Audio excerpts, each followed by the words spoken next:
Miel. Lecture. Concentrez-vous. Cercueil, cercueil. Moi, je vais vous faire un café. Il était une fois. Miel. Mots intimes et libres.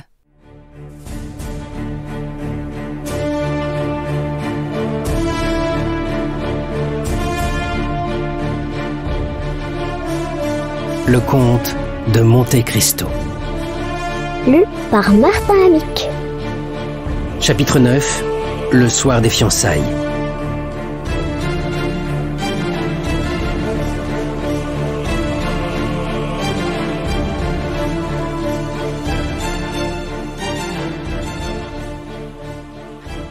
Villefort, comme nous l'avons dit, avait repris le chemin de la place du Grand Cours et, en rentrant dans la maison de Madame de Saint-Méron, il trouva les convives qu'il avait laissés à table passer au salon et prenant le café. René l'attendait avec une impatience qui était partagée par tout le reste de la société.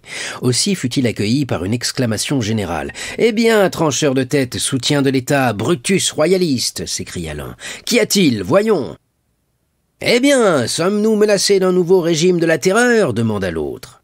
« L'ogre de Corse serait-il sorti de sa caverne ?» demanda un troisième. « Madame la marquise, » dit Villefort en s'approchant de sa future belle-mère, « je viens vous prier de m'excuser si je suis forcé de vous quitter ainsi. Monsieur le marquis, pourrais-je avoir l'honneur de vous dire 2 mots en particulier ? » « Ah, mais c'est donc réellement grave ?» demanda la marquise en remarquant le nuage qui obscurcissait le front de Villefort. « Si grave que je suis forcé de prendre congé de vous pour quelques jours. Ainsi, continua-t-il en se tournant vers René, voyez s'il faut que la chose soit grave. « Vous partez, monsieur ?» s'écria René, incapable de cacher l'émotion que lui causait cette nouvelle inattendue. « Hélas, oui, mademoiselle, » répondit Villefort. « Il le faut. »« Et où allez-vous donc ?» demanda la marquise. « C'est le secret de la justice, madame. Cependant, si quelqu'un d'ici a des commissions pour Paris, j'ai un de mes amis qui partira ce soir et qui s'en chargera avec plaisir. » Tout le monde se regarda. « Vous m'avez demandé un moment d'entretien, » dit le marquis. « Oui, passons dans votre cabinet, s'il vous plaît. » Le marquis prit le bras de Villefort et sortit avec lui. « Eh bien, » demanda celui-ci en arrivant dans son cabinet, « que se passe-t-il donc? Parlez. » « Des choses que je crois de la plus haute gravité et qui nécessitent mon départ à l'instant même pour Paris. Maintenant, marquis, excusez l'indiscrète brutalité de la question. Avez-vous des rentes sur l'État? Toute ma fortune est en inscription, 6 à 700 000 francs à peu près. Eh bien, vendez, marquis, vendez, ou vous êtes ruiné. Mais comment voulez-vous que je vende d'ici? Vous avez un agent de change, n'est-ce pas? Oui. Donnez-moi une lettre pour lui et qu'il vende sans perdre une minute, sans perdre une seconde. Peut-être même arriverai-je trop tard. Diable, dit le marquis, ne perdons pas de temps. Et il se mit à table et écrivit une lettre à son agent de change dans laquelle il lui ordonnait de vendre à tout prix. Maintenant que j'ai cette lettre, dit Villefort en la serrant soigneusement dans son portefeuille, il m'en faut une autre. Pour qui? Pour le roi. Pour le roi? Oui. Mais je n'ose prendre sur moi d'écrire ainsi à sa majesté. Aussi n'est-ce point à vous que je la demande, mais je vous charge de la demander à monsieur de Salvieux. Il faut qu'il me donne une lettre à l'aide de laquelle je puisse pénétrer près de sa majesté, sans être soumis à toutes les formalités de demande d'audience, qui peuvent me faire perdre un temps précieux. Mais n'avez-vous pas le garde des Sceaux, qui a ses grandes entrées aux Tuileries et par l'intermédiaire duquel vous pouvez jour et nuit parvenir jusqu'au roi? Oui, sans doute. Mais il est inutile que je partage avec un autre le mérite de la nouvelle que je porte. Comprenez-vous? Le garde des Sceaux me relèguerait tout naturellement au second rang et m'enlèverait tout le bénéfice de la chose. Je ne vous dis qu'une chose, marquis. Ma carrière est assurée si j'arrive le premier aux Tuileries, car j'aurai rendu au roi un service qu'il ne lui sera pas permis d'oublier.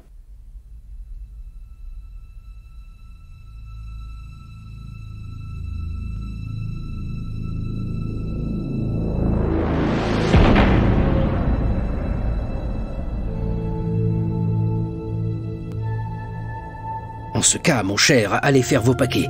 Moi, j'appelle de Salvieux et je lui fais écrire la lettre qui doit vous servir de laissez-passer. Ne perdez pas de temps, car dans un quart d'heure, il faut que je sois en chaise de poste. Faites arrêter votre voiture devant la porte. Sans aucun doute. Vous m'excuserez auprès de la marquise, n'est-ce pas, auprès de mademoiselle de Saint-Méran que je quitte dans un pareil jour, avec un bien profond regret. Vous les trouverez toutes les deux dans mon cabinet et vous pourrez leur faire vos adieux. Merci 100 fois. Occupez-vous de ma lettre. Le marquis sonna, un laquais parut. Dites au comte de Salvieux que je l'attends. Allez maintenant, continua le marquis s'adressant à Villefort. Bon, je ne fais qu'aller et venir. Et Villefort sortit tout courant, mais à la porte, il songea qu'un substitut du procureur du roi qui serait vu marchant à pas précipités risquerait de troubler le repos de toute une ville. Il reprit donc son allure ordinaire qui était toute magistrale. À sa porte, il aperçut dans l'ombre comme un blanc fantôme qui l'attendait debout et immobile. C'était la belle Catalane, qui, n'ayant pas de nouvelles d'Edmond, s'était échappée à la nuit tombante du Pharaon, pour venir savoir elle-même la cause de l'arrestation de son amant. À l'approche de Villefort, elle se détacha de la muraille contre laquelle elle était appuyée et vint lui barrer le chemin. Dantès avait parlé au substitut de sa fiancée, et Mercédès n'eut point besoin de se nommer pour que Villefort la reconnût. Il fut surpris de la beauté et de la dignité de cette femme, et lorsqu'elle lui demanda ce qu'était devenu son amant, il lui sembla que c'était lui l'accusé et que c'était elle le juge. « L'homme dont vous parlez, dit brusquement Villefort, est un grand coupable.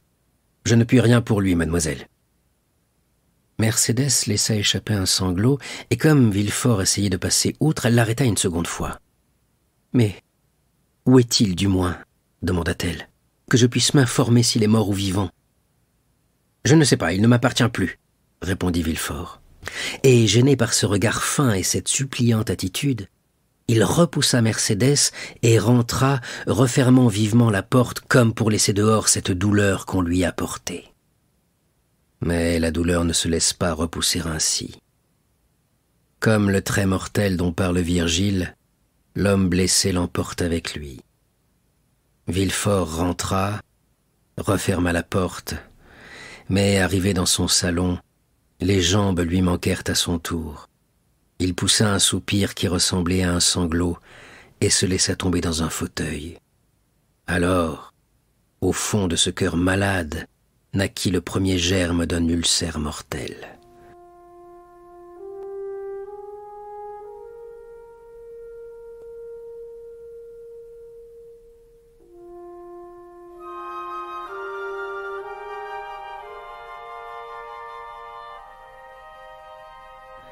Cet homme qu'il sacrifiait à son ambition, cet innocent qui payait pour son père coupable, lui apparut pâle et menaçant, donnant la main à sa fiancée, pâle comme lui, et traînant après lui le remords, non pas celui qui fait bondir le malade comme les furieux de la fatalité antique, mais ce tintement sourd et douloureux qui, à de certains moments, frappe sur le cœur et le meurtrit au souvenir d'une action passée. Meurtrissure dont les lancinantes douleurs creusent un mal qui va s'approfondissant jusqu'à la mort.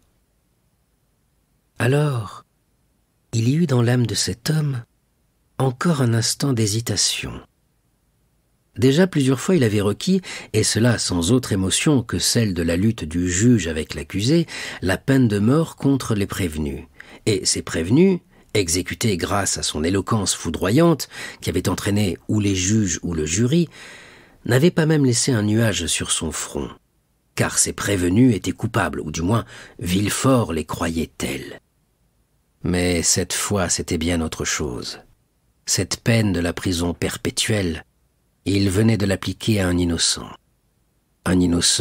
qui allait être heureux, et dont il détruisait non seulement la liberté, mais le bonheur. Cette fois, il n'était plus juge, il était bourreau.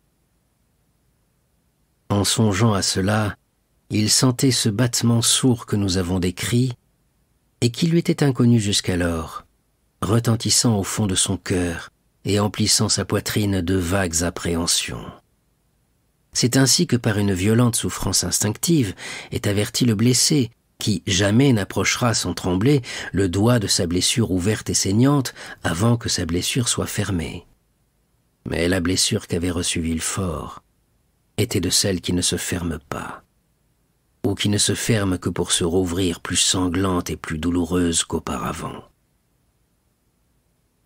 Si dans ce moment, la douce voix de René eût retenti à son oreille pour lui demander grâce, si la belle Mercédès fût entrée et lui eût dit « Au nom du Dieu qui nous regarde et qui nous juge, rendez-moi mon fiancé !» Oui, ce front à moitié plié sous la nécessité s'y fût courbé tout à fait, et de ses mains glacées, eût sans doute, au risque de tout ce qui pouvait en résulter pour lui, signé l'ordre de mettre en liberté Dantès. Mais aucune voix ne murmura dans le silence, et la porte ne s'ouvrit que pour donner entrée au valet de chambre de Villefort, qui vint lui dire que les chevaux de poste étaient à la calèche de voyage. Villefort se leva, ou plutôt bondit, comme un homme qui triomphe d'une lutte intérieure, courut à son secrétaire, versa dans ses poches tout l'or qui se trouvait dans un des tiroirs, tourna un instant effaré dans sa chambre, la main sur son front et articulant des paroles sans suite, puis enfin, sentant que son valet de chambre venait de lui poser son manteau sur les épaules, il sortit, s'élança en voiture et ordonna d'une voix brève de toucher rue du Grand-Cours chez M. de Saint-Méran. Le malheureux Dantès était condamné.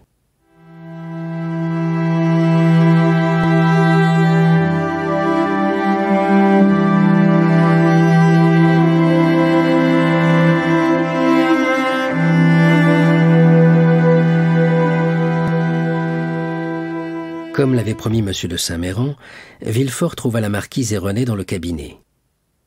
En apercevant René, le jeune homme tressaillit, car il crut qu'elle allait lui demander de nouveau la liberté de Dantès.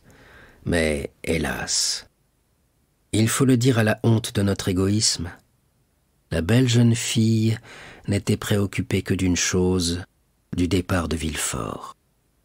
Elle aimait Villefort, Villefort allait partir au moment de devenir son mari, Villefort ne pouvait dire quand il reviendrait, et René, au lieu de plaindre Dantès, maudit l'homme qui, par son crime, la séparait de son amant.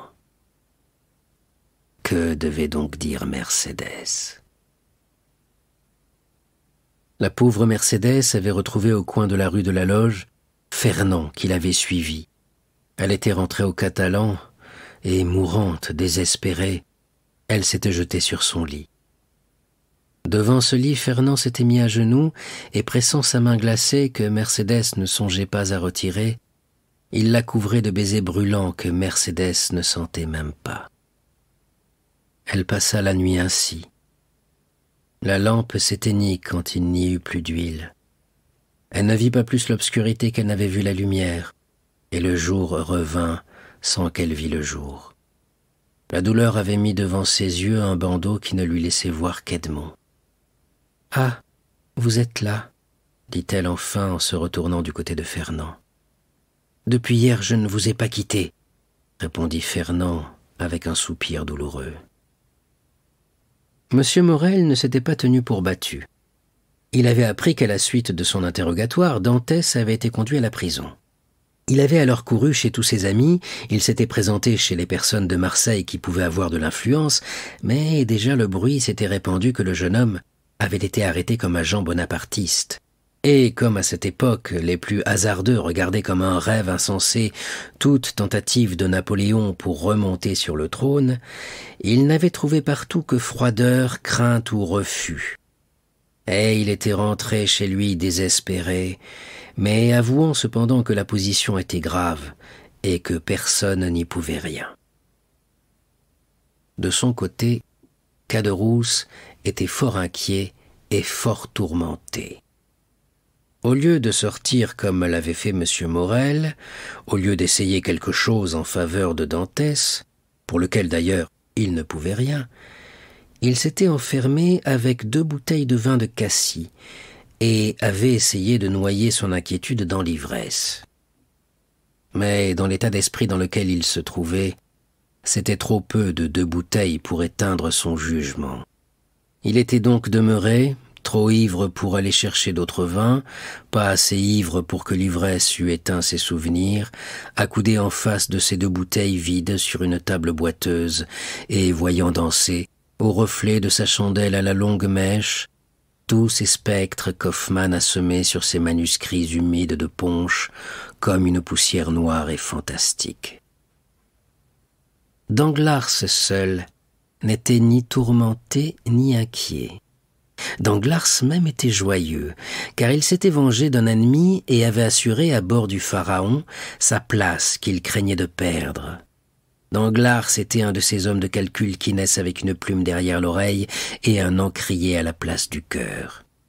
Tout était pour lui dans ce monde soustraction ou multiplication, et un chiffre lui paraissait bien plus précieux qu'un homme, quand ce chiffre pouvait augmenter le total que cet homme pouvait diminuer. Danglars s'était donc couché à son heure ordinaire et dormait tranquillement. Villefort, après avoir reçu la lettre de M. de Salvieux, embrassé Renée sur les 2 joues, baisé la main de Madame de Saint-Méran et serré celle du marquis, courait la poste sur la route d'Aix. Le père d'Antès se mourait de douleur et d'inquiétude. Quant à Edmond, nous savons ce qu'il était devenu.